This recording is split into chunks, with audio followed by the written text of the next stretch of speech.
আসসালামু আলাইকুম, welcome back to my channel. তো কেমন আছেন সবাই? আশা করি সবাই অনেক বেশি ভালো আছেন এবং আপনাদের দয়ায় আমরা অনেক ভালো আছি।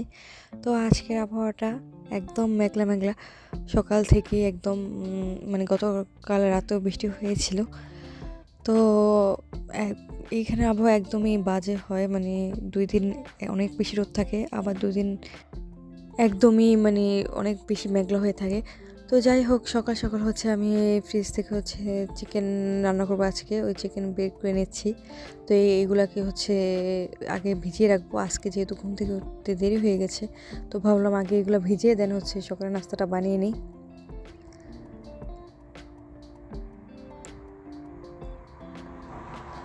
তো এইগুলো এখন ভিজতে দিয়ে আমি সকালের নাস্তাটা তৈরি করতে যাব। আর এই পর্যন্ত যারা আমার সাথে এখনও আছেন, যদি ভিডিওটি ভালো লেগে থাকে প্লিজ চ্যানেলটি সাবস্ক্রাইব করে পাশে থাকা বেল আইকনটি প্রেস করে রাখবেন। আর একটি লাইক দিতে ভুলবেন না, কমেন্ট করে জানাবেন ভিডিওটি আপনাদের কাছে কেমন লাগলো। আর আমি আগে থেকে ফ্রিজে ফ্রোজেন করে রুটি বানিয়ে রেখেছিলাম। তো এগুলো এখন ভেজে দিচ্ছি। আর এটাকে আজকে এগ পরোটা বানাবো, ওই চিজ এগ পরোটা যেটা, ওইটা বানিয়ে নেব। তো আমি বেশি পাকনামি করে গরম রুটিটাকে ধরতে গিয়েছিলাম, তো হাতে ছেঁকা লেগে গেছে। তো যাই হোক, এখন রুটিটাকে ভাজা দিয়ে দেন ডিমটা দিয়ে চিজ দিয়ে উল্টিয়ে দিলাম। তো এখানে আদিলের বাবাকে আর আদিলকে এগুলো বানিয়ে দিয়েছি। এখন আমি রুটি বানিয়ে আবার কিছু এখন এগুলোকে ফ্রিজে রেখে দিব। আর এখানে আরিশাকে আমি যখন বেশি রোদ ওঠে তখন ব্যালকনিতে বসে গাড়িতে শোয়াই দিই, যাতে ওর গায়ে একটু রোদটা লাগে। তো আর আরিশাকে এরকম দেখে আদিলও বলতেছে আদিলের গাড়িতে উঠবে। তো দুই ভাই বোনকে দিয়ে দিলাম নি, তো দুইজনেই এরকম বসে থাক। ওইখানে ও বসে বসে কার্টুন দেখতেছিল। তো এখানে আমি আজকে চিকেন রান্না করবো, এই ডাল বসিয়ে দিয়েছি।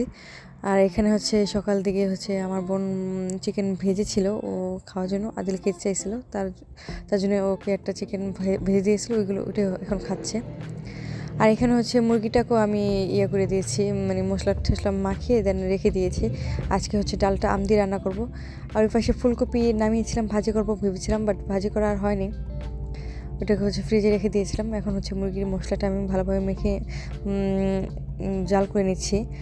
আর আজকে বেশ কিছু পাকা একটা টমেটো দিয়েছি, যাতে কালারটা একদম গাঢ় হয়। আর মরিচের ঝালটা একদম কম দেবো, কারণ আমার এখন বেশ অনেকটা পরিমাণ গ্যাস্ট্রিকের সমস্যা লাগে। তো যাই হোক, এখন মশলাটাকে ভালোভাবে কষিয়ে নিচ্ছি। এর মধ্যে এখন দিয়ে দেবো চিকেন দিয়ে এখন এগুলোকে ভালোভাবে কষিয়ে নিব। আর এখানে কিন্তু আমি বেশ কিছু আলুও দিয়েছি।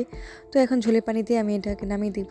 আর আর দুপুর দিকে আর ভিডিও করা হয়নি। এখানে বিকাল দিকে আমি আমার ব্যালকনি যেটা আছে ওটা একদমই বাজে অবস্থা হয়েছিল, কারণ যেহেতু একদমই শীত থাকে এখানে, ব্যালকনিতে বেশি বের হওয়া হয় না। তো ওইটা আমার রুমের ব্যালকনি। আর এই পাশে কিচেন রুমের সাথে যেই ব্যালকনি, ওইখানে আমি সচরাচর যাওয়া আসা হয়। আর বাট আমার রুমের ব্যালকনি তো এখানে যাওয়া কম হয়, ওই পাশে বেশি ঠান্ডা থাকে। তো যাই হোক, আজকে যেহেতু রোদ উঠেছে, গতকাল হয়েছিল বৃষ্টি, তো আজকে যেহেতু রোদ উঠেছে ভাবছি যে ব্যালকনিটা একটু গুছানো যাক। আর বেশ কিছু গাছ ওইবার লাগিয়েছিলাম, ওইগুলো একদমই মরে মরে যায় অবস্থা। তো এইগুলোকে এখন ঠিক করব। মাটি ছিল আগের, ওইগুলো এখন মাটিগুলো আমি প্রসেস করে নেব। এই পাশে কিচেন রুমের পাশে যে ব্যালকনিটা ছিল, ওইখানে আমি এই গাছগুলো রেখেছিলাম, ওইগুলো এখন নিয়ে এসেছি আমার ব্যালকনিতে। আর এখানে আম্মু কিছু ধনিয়া বুনেছিল, ওইগুলো কিছুটা হয়েছে আর কিছুটা হয়নি। এখন ওইগুলো সবগুলো ঠিক করবো আমি। বেশ কিছু মাটিও ছিল আমার ওই বছর রেখে দিয়েছিলাম। আর এখানে একটা টবও ছিল, তো সব এখন ভালোভাবে গুছিয়ে নিব এই মাটিগুলোকে।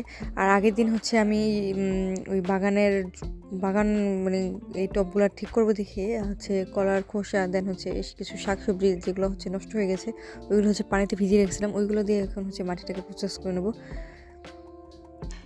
আর আমার দেশ থেকে আদিলের দাদু বেশ কিছু কয়েক পদের দানা পাঠিয়েছে, বীজ যেগুলোকে বলে সিম দানা, দেন আরও কী জানি, আমি সে জানি না, বাট ওইগুলোকে এখন আমি রোদ দিয়ে দেন লাগিয়ে দিব। আগে থেকে মাটিটাকে ভালোভাবে পরিষ্কার করে নিয়ে দেন ওইগুলোকে গুছিয়ে নিয়ে তারপর বুনে দিব যদি হয়। আমার হাতে গাছ ঠিকমতো হয় না।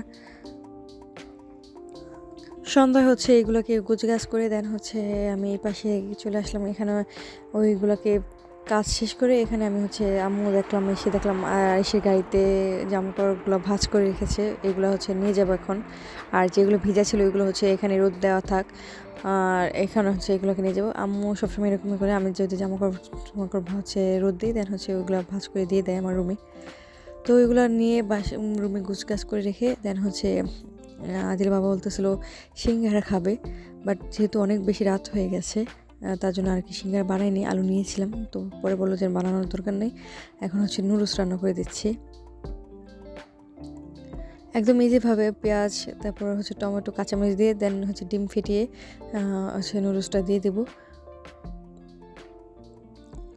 আর দেন হচ্ছে যতটুকু পরিমাণ পানি লাগে ওটা দিয়ে দেন মশলাটা দিয়ে হচ্ছে নামিয়ে নেব। আর বেশ কিছু ধনিয়া পাতা দিলে কিন্তু এটার টেস্টটা অনেক বেশি ভালো হয়।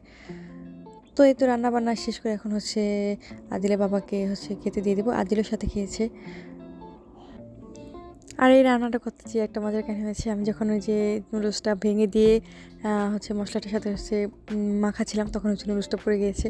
আমি এটা ধরতে গিয়ে কিন্তু আমার আবারও হাতে সেকা খাইছি, মানে সকালে একবার রুটি ভাজতে গিয়ে আর হচ্ছে আবার সন্ধ্যা দিকেও। তো যাই হোক, রান্না এদিকে নুডলসটা হয়ে গেছে, আর ওই পাশে হচ্ছে ডিম এনেছিল, ওইগুলো হচ্ছে গুছিয়ে রাখবো। তো আজকে ভিডিওটা এই পর্যন্তই। সবাই অনেক বেশি ভালো থাকবেন, আমাদের জন্য দোয়া করবেন এবং একটি লাইক দিতে ভুলবেন না। সবাই অনেক বেশি ভালো থাকবেন। আল্লাহ হাফিজ।